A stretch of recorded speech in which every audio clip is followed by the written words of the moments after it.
Hello class. तो हमारा एक टॉपिक पेंडिंग है, उस टॉपिक को ख़त्म करते हैं और उस टॉपिक का नाम है स्ट्रेट लाइंस।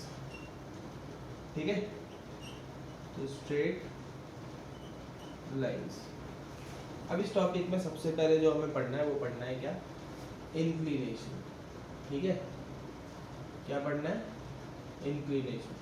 तो व्हाट इज इंक्लिनेशन? तो इंक्लिनेशन है क्या? तो इंक्लिनेशन का सिंपल सा एक मतलब है बेटा, ठीक है, क्या, एक्स एक्सिस और वाई एक्सिस, ये हमारी कोऑर्डिनेट एक्सिस होती है।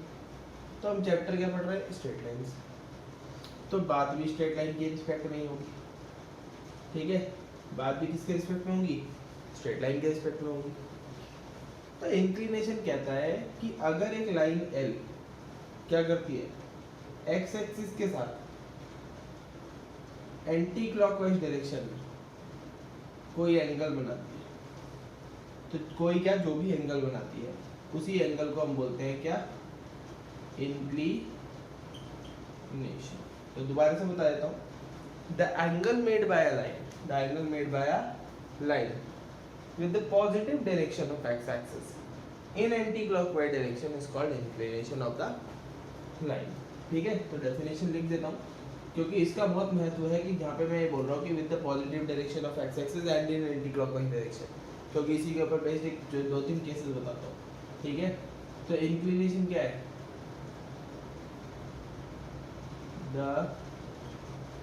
Angle made by a line with positive direction of इसकी, with positive direction of x axis in anti clockwise direction is called क्या, उसे हम क्या बोलेंगे, उसे हम बोलेंगे इंक्लिनेशन। ठीक है, उसी को हम इंक्लिनेशन बोलेंगे। ये याद रखना कि एंगल की बात हो रही है लेकिन किसके साथ, with the positive direction of X axis से। अब अगर मैं कभी ऐसा कर दूं कि ये मेरा एक्स एक्सिस है, ये मेरा वाई एक्सिस है, एंगल तो बन रहा है लेकिन एंगल एक्स एक्सिस से positive direction of X axis के साथ ही बन रहा है, लेकिन यहाँ पर एंगल किस कैसा बन रहा है, क्लॉकवाइज बन रहा है। तो इस केस में मैं इसे इंक्लिनेशन नहीं कह सकता, क्योंकि इंक्लिनेशन ने साफ साफ कहा है, पहली बात तो डायरेक्शन पॉजिटिव साइड होनी चाहिए, दूसरी बात एंगल कैसा होना चाहिए, एंटी क्लॉकवाइज, क्लॉकवाइज नहीं होना चाहिए। तो ये दो बातों का खास ध्यान रखेंगे कि पहली बात तो इंक्लिनेशन होना चाहिए, तो एंगल होना चाहिए with the positive direction of X axis, दूसरी बात होना चाहिए इंक्लिनेशन होना चाहिए किसके साथ, ठीक है, इंक्लिनेशन होना चाहिए positive direction of X axis के साथ और एंटी क्लॉकवाइज डायरेक्शन में ही होना चाहिए। अच्छा, कई बार क्या होता है कि क्वेश्चन में ऐसा भी लिखा हुआ दिखेगा कि ये एक लाइन है, इसने एंगल बनाया किसके साथ, positive direction of Y axis के साथ एंटी क्लॉकवाइज डायरेक्शन में। अब यहाँ एंटी क्लॉकवाइज डायरेक्शन कह दी, लेकिन यहाँ पे दूसरी कंडीशन सेटिस्फाई नहीं होती, दैट इज एक्स एक्सिस। यहाँ पे एंगल किसके साथ बन रहा है, वाई एक्सिस के साथ। तो ये भी ध्यान रखेंगे कि एंगल एक्स एक्सिस के साथ ही बनना चाहिए, पॉजिटिव डायरेक्शन के साथ ही बनना चाहिए और एंटी क्लॉकवाइज डायरेक्शन में ही बनना चाहिए, तभी हम उसे इंक्लिनेशन कहेंगे। ठीक है,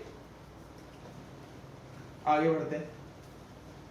इसके बाद नेक्स्ट चीज जो आती है वो आती है स्लोप। क्या आती है, स्लोप। अब स्लोप कुछ नहीं है, स्लोप क्या है, the tangent of inclination of a line is called क्या, उसे क्या बोलते हैं, उसी को हम स्लोप बोलते हैं। तो मैंने बोला the tangent of the inclination, suppose करो एक लाइन ने थीटा डिग्री का एंगल बनाया एंटी क्लॉकवाइज डायरेक्शन में with the positive direction of X axis. ठीक है, अब यहाँ पे टेंजेंट की क्या बात हो रही है, टेंजेंट हमने दो पढ़े थे, याद करो, एक सर्कल में पढ़ा था tangent, this is also known as tangent, और एक हमने इसे पढ़ा था tan theta.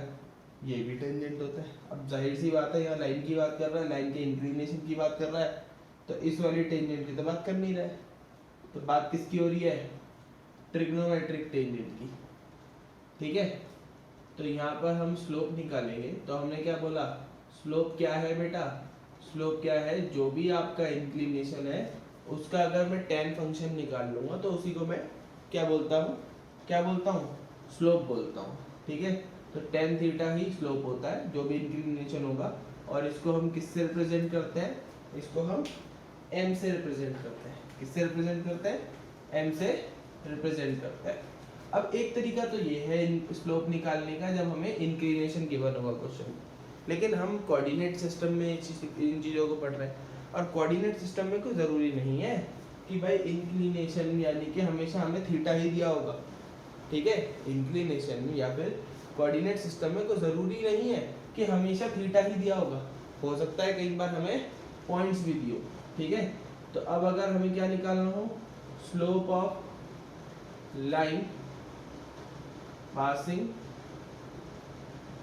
Through 2 points, 2 point से पास होने वाली लाइन की इक्वेशन निकालनी है या स्लोप निकालनी है।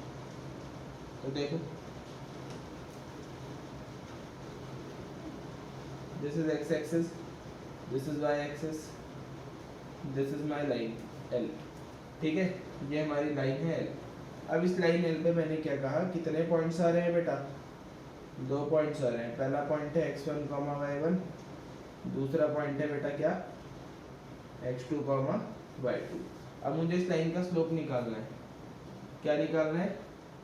Slope of line L।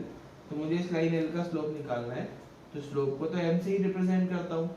तो बेटा सिंपल सा फॉर्मूला है y2 minus y1 upon x2 minus x1। ये सिंपल सा एक छोटा सा फॉर्मूला याद रखना। देखो कहीं ना कहीं निकलता है तो ये चीज़ है। ठीक है, कि y2 minus y1 upon x2 minus x1 आया कहाँ से? निकला तो ये यहीं से। ठीक है, लेकिन डेरिवेशन कराने का कोई पॉइंट नहीं है क्योंकि डेरिवेशन कहीं यूज नहीं होगा। ठीक है, करवाने को मैं करवा सकता हूँ ऐसे, यहाँ से एक परपेंडिकुलर ड्रॉ होगा, यहाँ से एक परपेंडिकुलर ड्रॉ होगा, यहाँ से एक परपेंडिकुलर ड्रॉ होगा, यहाँ से एक परपेंडिकुलर ड्रॉ होगा। फिर ये मेरा इंक्लिनेशन है, इसे थीटा कह देंगे, इसे फाई कह देंगे, इसके रिस्पेक्ट में सॉल्व करेंगे तो हम यहाँ पहुँच जाएंगे। ठीक है, लेकिन वो हमारे किसी काम का नहीं है, इसलिए हम इस चीज़ को डिस्कस नहीं करेंगे। फिलहाल सिर्फ हम इसकी बात करेंगे कि अगर हमारे पास एक लाइन है और वो लाइन 2 पॉइंट से पास हो रही है तो उसका स्लोप कैसे निकाला जाएगा? तो उसका स्लोप ऐसे निकाला जाएगा, m is y2 minus y1 upon x2 minus x1। अब अगर तुमने ये चीज़ समझ ली, ठीक है, इसके बाद ऑलमोस्ट तुम्हें पूरा चैप्टर समझ में आ गया, क्योंकि इसी चीज़ को हम बार बार यूज़ करेंगे और इसी के यूज से हम क्वेश्चंस को डिड्यूस करेंगे। तो देखेंगे कैसे करेंगे। देखिए, ठीक है, अब हमें यहाँ पे पढ़ना है क्या? Straight lines. और स्ट्रेट लाइंस में सबसे इंपॉर्टेंट है क्या? Equation of line. हमें क्या पढ़नी है यहाँ पर? हमें यहाँ पढ़नी है इक्वेशन ऑफ, हमें पढ़नी है इक्वेशन ऑफ लाइंस, लाइंस की इक्वेशन। अब अलग अलग तरीके की, हालांकि इक्वेशन ऑफ लाइन, अगर मैं स्टैंडर्ड इक्वेशन की बात करूं तो देखो स्टैंडर्ड इक्वेशन यही होती है, कोई तीसरी इक्वेशन निकल के नहीं आएगी। ये हमारी स्टैंडर्ड इक्वेशन होती है लाइन की। कोई भी लाइन की इक्वेशन होगी वो ax plus B Y plus C equal to 0 इसी टाइप की होगी। चाहे आप किसी भी तरीके से निकालो, चाहे मैं अभी देखो मैं तरीका बताने वाला हूँ, मैं किसी भी तरीके से सॉल्व करूँ, आखिरी में वो इसी तरह में रिड्यूस हो जाएगी। ठीक है, अब हमें यहाँ पे जो मैंने एरोज बनाए हैं किसको रिप्रेजेंट कर रहे हैं? तरीकों को रिप्रेजेंट कर रहे हैं, कितने तरीकों से आप लाइन की इक्वेशन को निकाल सकते हो। ठीक है, और तरीका भी बेसिकली क्या है? तरीका भी बेसिकली सिर्फ एक ही चीज है, क्या है? क्या हमें दिया है और उस चीज को यूज करके कैसे हम इक्वेशन निकाल सकते हैं, वही मेरा तरीका है। फिलहाल बात करते हैं तरीकों की। तो सबसे पहला तरीका आता है हमारा, उस तरीका का नाम है स्लोप और पॉइंट फॉर्म। ठीक है, फिर आती है हमारी 2 पॉइंट फॉर्म, फिर आती है हमारी स्लोप इंटरसेप्ट फॉर्म। ठीक है, इंटरसेप्ट फॉर्म, फिर आती है हमारी इंटरसेप्ट फॉर्म। ठीक है, और लास्ट में आती है क्या? Normal form. ठीक है, तो ये है कुछ नहीं, तुम देखना सारी इक्वेशंस को जब मैं रिड्यूस करूंगा अल्टीमेटली वो सारी की सारी ये बन जाएगी। ठीक है, लेकिन वो अल्टीमेटली सारी की सारी बन जाएगी, तो इनका क्या काम है? इनका क्या काम है भाई? अगर इक्वेशन में इसी में रिड्यूस होना है तो इनका क्या काम है? तो इनका सिर्फ एक ही काम है कि अगर मेरे को ये इक्वेशन दे रखी, मतलब ये क्या है, ये बताता है कि अगर आपको इक्वेशन ऑफ लाइन निकालनी है तो आपको दो चीजें चाहिए, पॉइंट और स्लोप। ये बताता है कि अगर आपको इक्वेशन ऑफ लाइन निकालनी है और क्वेश्चन में दो पॉइंट दे रखे तो इक्वेशन कैसे निकलेगी। ये क्या बताता है कि अगर आपको स्लोप दे रखा और इंटरसेप्ट दे रखा तो इक्वेशन कैसे निकलेगी। ये बताता है कि अगर आपको सिर्फ इंटरसेप्ट दे रखा तो इक्वेशन कैसे निकलेगी। और नॉर्मल फॉर्म की रिक्वायरमेंट्स थोड़ी अलग होती है। ठीक है, तो वो चीज अभी तक हमने पढ़ी नहीं, तो उस चीज को हम नहीं डिस्कस करेंगे। पहले हम इन चारों को डिस्कस करेंगे और उन पे बेस क्वेश्चन करेंगे। ठीक है, तो एक एक करके चीजों को शुरू करते हैं।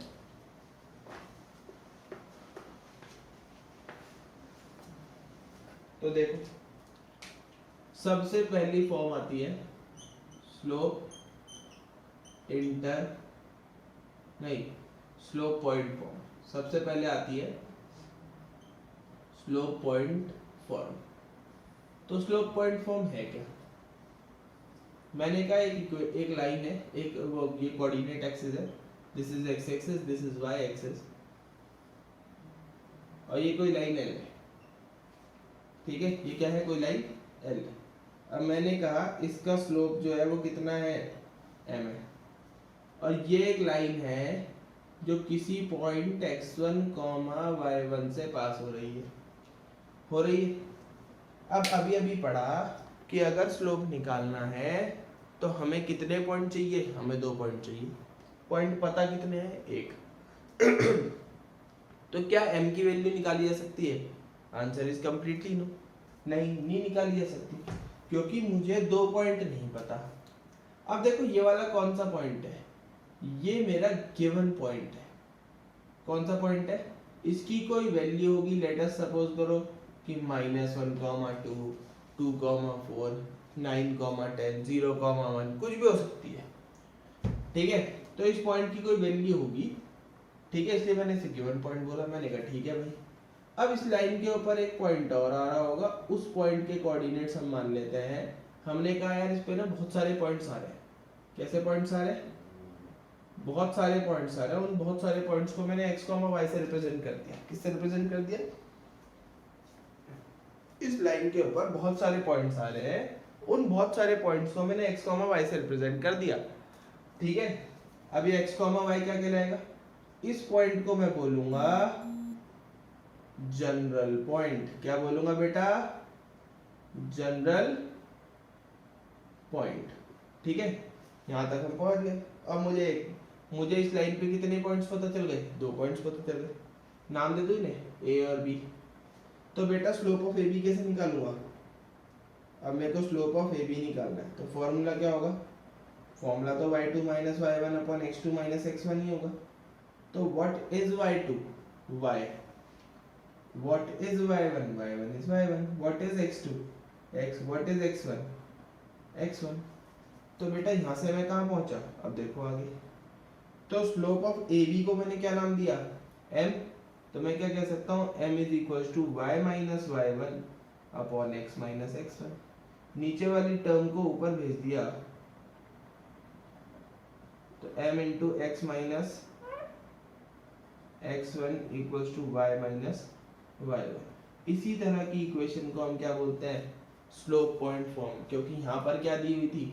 मैंने इक्वेशन ऑफ लाइन निकाल दी जहाँ पर x और y मेरे जनरल पॉइंट है, और क्या माना? इसके ऊपर एक गिवन पॉइंट था और एक मेरे पास स्लोप था। मेरे को स्लोप पता था, पॉइंट पता था, इक्वेशन ऑफ लाइन मैं स्लोप पॉइंट फॉर्म से निकाल लूंगा। कोई दिक्कत है, परेशानी है तो बता देना। ठीक है, अब अगला फॉर्म है, I will try to complete it by this portion. ठीक है, अगली फॉर्म है 2.4। तो 2 पॉइंट फॉर्म फिर से वही वाली बात भाई, कुछ वैसी ही बात करेगा जैसे पहले करी। ठीक है, बात क्या कह रहा है कि भाई ये एक लाइन एल है, ठीक है, और ये लाइन की 2 पॉइंट से पास हो रही है, एक है x1 कॉमा y1 और एक है x2 कॉमा y2। अब पिछली बार एक ही पॉइंट था और स्लोप था, इस बार 2 पॉइंट दे दिए। अब 2 पॉइंट दे दिए तो मेरे भाई इक्वेशन ऑफ लाइन निकलेगी कैसे? ठीक है, तो मैंने कहा भाई क्या करूं, मैंने कहा सबसे पहले तो नाम दे देता हूँ ए और बी। मैंने कहा इसके बीच में फिर से इस लाइन के ऊपर इनफाइनाइट नंबर ऑफ पॉइंट्स आएंगे, उन इनफाइनाइट नंबर ऑफ पॉइंट्स को मैं नाम दे देता हूँ लेट अस से x, y नाम दे दिया। अब ये तो कोई भी बता सकता है कि अगर मैं ए बी का स्लोप निकालूं या मैं 20 या मैं ए सी का स्लोप निकालूं, भाई दोनों की वैल्यू बराबर होगी। क्यों होगी? क्योंकि दोनों केसेस में स्लोप तो एल लाइन का ही निकल रहा है ना। अगर स्लोप ऑफ ए बी निकालूं चाहे स्लोप ऑफ ए सी निकालूं, since A B C are collinear points, और कोलिनियर पॉइंट्स के केस में अगर आप अलग अलग पॉइंट्स की हेल्प से स्लोप निकालोगे तो वो हमेशा इक्वल होगा। अब अगर मैं slope of A B slope of A C निकालूं तो मैं ये नहीं कह सकता कि ये किसके बराबर होगा, स्लोप ऑफ एल के, यानी कि इक्वेशन ऑफ लाइन के बराबर होगा, यानी कि लाइन के स्लोप के बराबर होगा। मैंने कहा ठीक है भाई ऐसा है तो लगा दो फॉर्मूला। फॉर्मूला क्या होता है, y2 minus y1 upon x2 minus x1। क्या a और b का slope y2 minus y1 upon x2 minus x1 नहीं होगा? मैंने कहा ठीक है बिल्कुल होगा। अब ac का स्लोप निकालो, x1 y1 ये है तो मैं इसको क्या मान लूंगा, x2 y2। तो क्या फॉर्मूला होता है, y2 minus y1 upon x2 minus x1। नीचे वाले पार्ट को ऊपर भेज दो, ठीक है।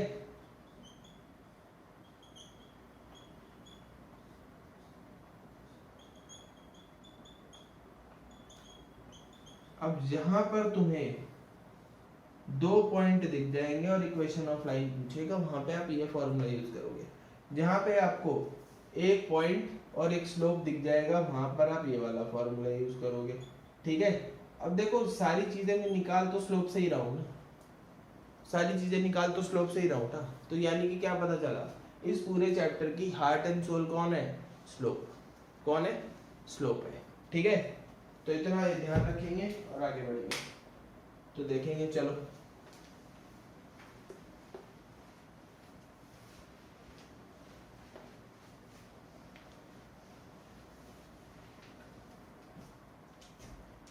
अब अगली फॉर्म आ जाती है स्लोप इंटरसेप्ट फॉर्म। अब स्लोप इंटरसेप्ट फॉर्म बेसिकली 2 तरीकों की होती है, ठीक है। तो मैं दोनों तरीकों की बात कर लेता हूं, लेकिन यहां पर तुम्हें एक नया वर्ड दिखा और वो है इंटरसेप्ट। तो व्हाट इज इंटरसेप्ट? तो इंटरसेप्ट कुछ नहीं है। अब तुम कहोगे कुछ नहीं है तो क्यों पढ़ा रहा भाई? तो इंटरसेप्ट क्या है, ये एक लाइन है, इस लाइन एल ने एक्स एक्सिस वाई एक्सिस को ओरिजिन से कितनी दूरी पर काटा, ओरिजिन से कितनी दूरी पर काटा, उसी डिस्टेंस को बोलते हैं क्या, इंटरसेप्ट। लेट अस से कि इसने इसे ए दूरी पे काटा तो ये एक्स इंटरसेप्ट हो गया, इसने इसे बी दूरी पे काटा तो ये वाई इंटरसेप्ट हो गया, ठीक है। तो बस ये छोटा सा काम होता है, intercept is only a distance, ठीक है, at which the line cuts X axis और Y axis from the origin. Origin से कितनी दूरी पे काट रही है उसी को हम इंटरसेप्ट बोलते हैं। अब स्लोप इंटरसेप्ट भी 2 तरीकों से होते हैं। अब मैं कहूं slope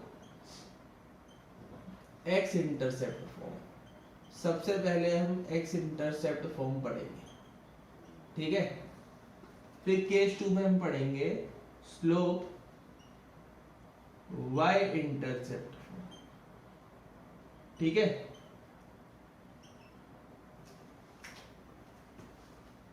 slope y intercept form. अब देखो कि ये एक लाइन L है, ठीक है, इसका कोई स्लोप है लेट अस से तो इसने क्या करा, एक्स एक्सिस को कुछ दूरी पे काट दिया, लेट अस से बी दूरी पे काट दी। अब बी दूरी पे काट दिया तो बेटा इस पॉइंट के कोऑर्डिनेट्स कितने होंगे, 0, बी। अब याद करो क्या क्या पता है, स्लोप पता है, पॉइंट पता है, तो कौन सी फॉर्म लगेगी, slope point form. Slope point form क्या कहती है, m into X minus X one equals to Y minus Y one. जो जो पता है वो रख दो, m तो m ही रहेगा ना बेटा। What is x1, b, what is y1, 0। तो m into X minus B equals to Y, this is known as slope X intercept form. इसी फॉर्म को क्या बोलेंगे, स्लोप एक्स इंटरसेप्ट फॉर्म, क्योंकि यहाँ स्लोप भी यूज हो गया और इंटरसेप्ट कौन सा वाला यूज हुआ, एक्स इंटरसेप्ट यूज हुआ। कोई दिक्कत है, परेशानी है तो बता देना।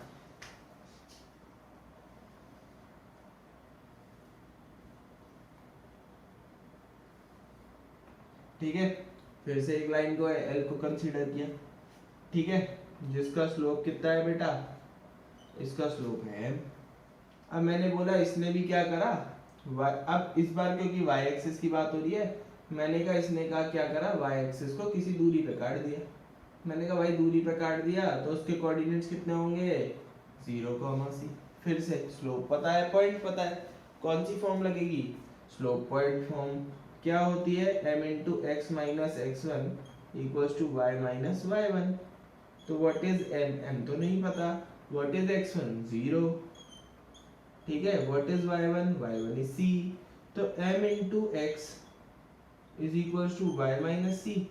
माइनस के c को अगर मैं शिफ्ट कर दूं तो मुझे मिलेगा mx प्लस सी, और इसी इक्वेशन को क्या बोलते हैं, स्लोप y इंटरसेप्ट। अब तुम कहोगे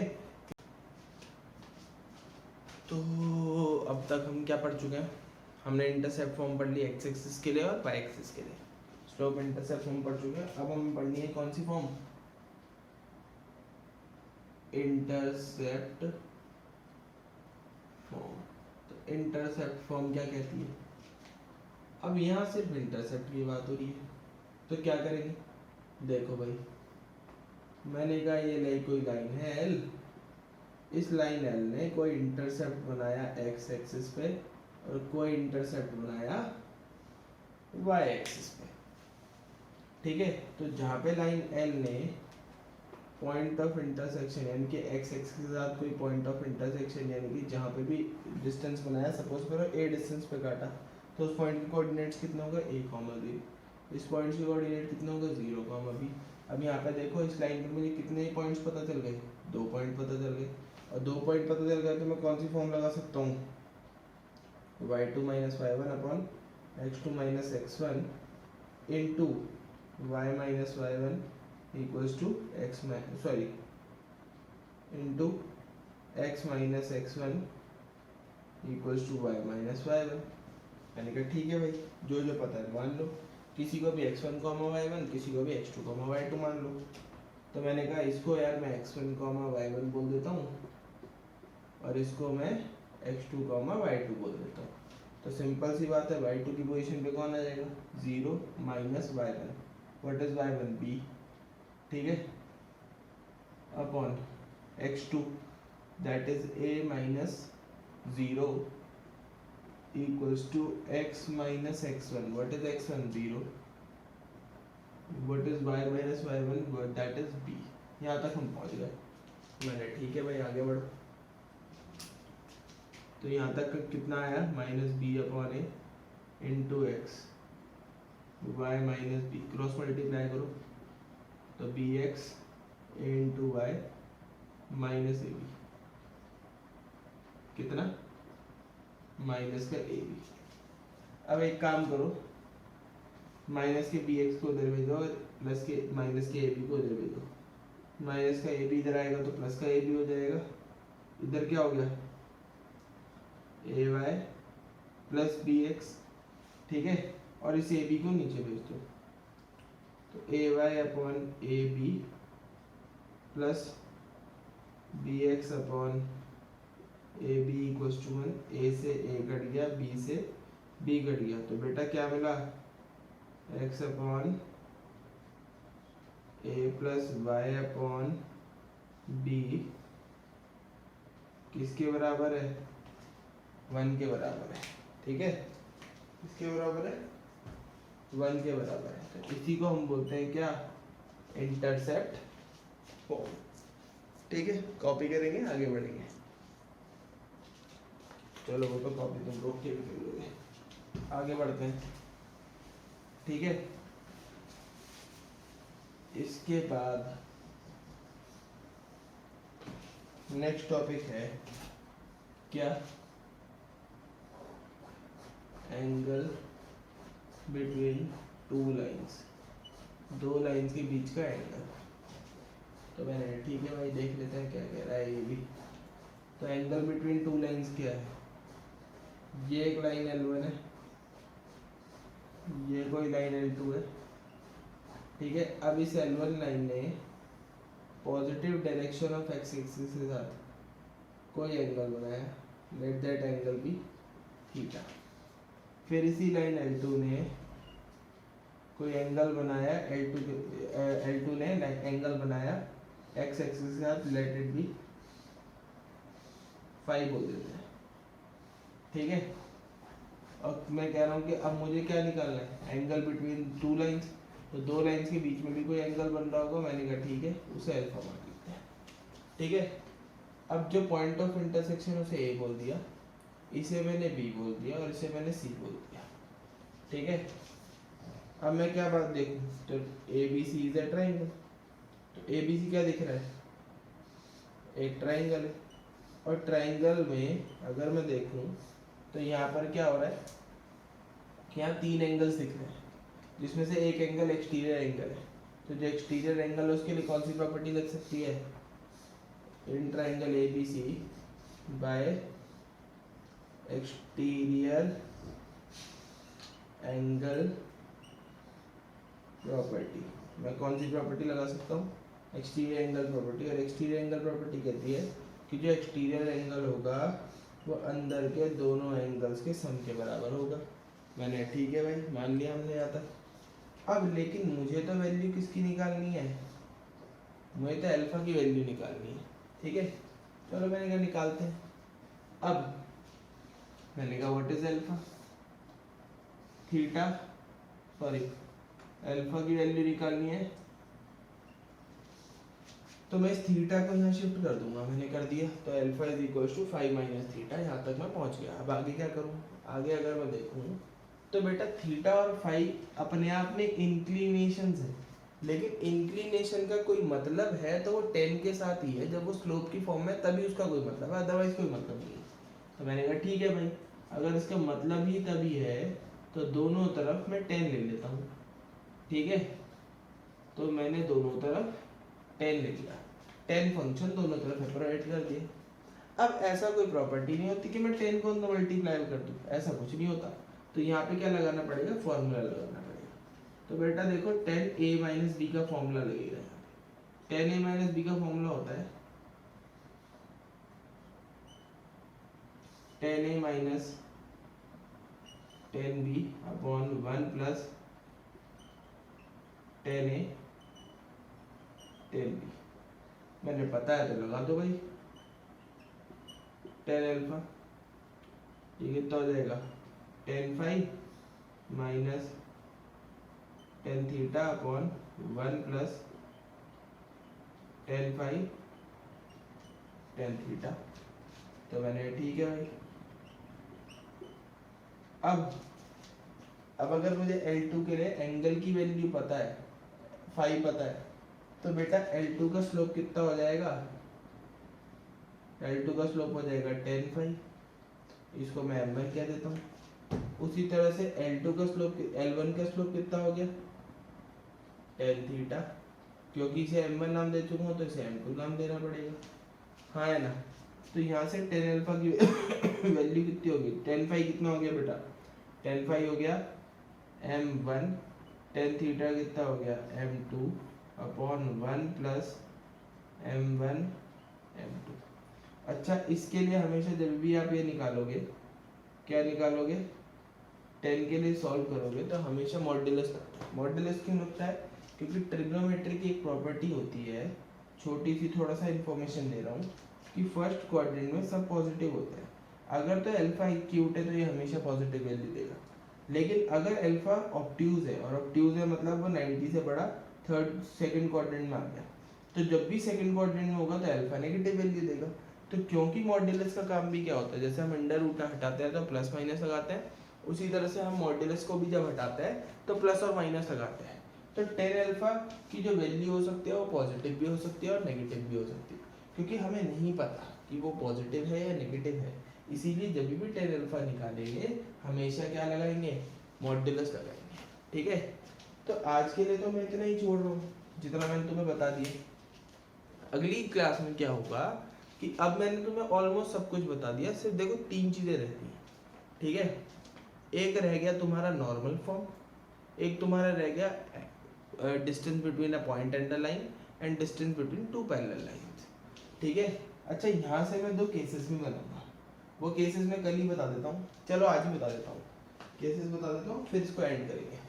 ठीक है, तो ये हमें क्या पता चला कि जब भी हमें 2 लाइंस के बीच में एंगल्स निकालने हैं तो हम उसको किस फॉर्मूले से निकालेंगे, tan alpha is equals to modulus of m1 minus m2 upon 1 plus m1 m2। ठीक है, तो मैंने क्या बोला कि जब भी आपको 2 लाइंस के बीच में एंगल निकालना है तो आपको क्या करना पड़ेगा, m1 minus m2 upon 1 plus m1 m2। ठीक है, ये मेरा फॉर्मूला है। अब अगर मैं आगे बढ़ूं, ठीक है, अब अगर मैं आगे बढ़ूं तो इसमें पढ़ने होते हैं 2 केसेस। ठीक है, केस 1, अगर 2 लाइंस आपस में पैरेलल है तो L1 is parallel to L2। अब उस केस में सीधी बात है, जब 2 लाइंस आपस में पैरेलल है क्या उनके बीच में कोई एंगल बनेगा? श्योर सी बात है, जब एंगल लाइंस पैरेलल हैं तो आपस में कभी इंटरसेक्ट ही नहीं होंगी, इंटरसेक्ट नहीं होंगी तो अल्फा हमेशा किसके बराबर होगा, 0 के बराबर होगा। तो बेटा tan अल्फा कितना हो गया, 0। तो यहाँ से क्या हुआ, m1 minus m2 upon 1 plus m1 m2 किसके बराबर हो गया, 0 के बराबर हो गया। अब 2 चीज़ों का डिवीजन 0 है तो बेटा डिवाइड में जो टर्म आ रही है वो तो 0 नहीं हो सकती, तो सीधी सी बात है 0 कौन रहा होगा, न्यूमरेटर वाली टर्म। यानी कि यहाँ से पता चला कि m1 माइनस m2 किसके बराबर रहा होगा, 0 के, और यहाँ से m1 की वैल्यू कितनी हो गई, m2 के बराबर। तो सिंपल सी बात है, दिमाग में याद रखना कि if lines are parallel then the slopes are equal. दोनों लाइंस का स्लोप कैसा हो जाएगा, इक्वल हो जाएगा। ठीक है, अगला केस देखो, case 2 if L1 is perpendicular to L2। अब अगर L1 L2 के परपेंडिकुलर है तो बेटा दोनों लाइंस के बीच में एंगल कितने डिग्री का होगा, 90, या फिर मैं क्या कहूँ π/2। ठीक है, तो या तो 90 डिग्री का एंगल कहूँ या π/2 कहूँ। अब दोनों के बीच में अगर ऐसा एंगल है तो बेटा tan अल्फा किसके बराबर होगा, modulus of m1 minus m2 upon 1 plus m1 m2। तो what is tan alpha, tan 90 modulus of m1 minus m2 upon 1 plus m1 m2। ठीक है, अब tan 90 कितना होता है, infinity m1 minus m2 upon 1 plus m1 m2। ठीक है, अब इन्फिनिटी कब मिलता है, समथिंग अपॉन 0 इज इन्फिनिटी। तो इन्फिनिटी तो तभी मिला होगा जब कौन 0 रहा होगा, जब न्यूमरेटर 0 डिनोमिनेटर 0 रहा होगा। तो यहाँ से क्या पता चलता है कि 1 प्लस m1 m2 पक्का किसके बराबर रहा होगा, 0 के बराबर रहा होगा। और अगर ऐसा है तो बेटा m1 m2 की वैल्यू किसके बराबर होगी, -1 के बराबर होगी। ठीक है, तो यानी कि जब भी 2 लाइंस आपस में पैरेलल है तो उनका स्लोप होगा इक्वल, और जब भी 2 लाइंस आपस में परपेंडिकुलर है तो सिंपल सी बात है उन दोनों के स्लोप का प्रोडक्ट कितना होगा, -1 होगा।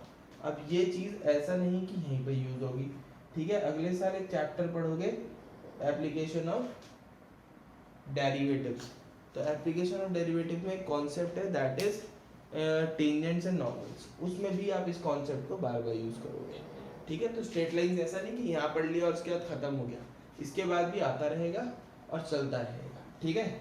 अब नेक्स्ट वीडियो में मैं आपके साथ क्या डिस्कस करूँगा, नेक्स्ट वीडियो में मैं आपके साथ क्वेश्चंस डिस्कस करूँगा, ठीक है। फर्स्ट एक्सरसाइज के क्वेश्चंस कुछ इतने खास नहीं है, सेकंड एक्सरसाइज के क्वेश्चंस पर हमें कॉन्सेंट्रेट करना है, तो फर्स्ट एक्सरसाइज थोड़ा हम जल्दी करेंगे, उसके बाद सेकंड एक्सरसाइज करेंगे और उसके बाद थर्ड, ठीक है। थर्ड तक कर लोगे तो ऑलमोस्ट आप पूरा पेपर सॉल्व कर सकते हो, ठीक है। बाकी जो भी प्रॉब्लम होगी वो मैं धीरे धीरे रिजॉल्व करा दूंगा। तो आज के लिए इतना ही रखते हैं, बाकी मिलते हैं अगली वीडियो में, ठीक है। Thank you.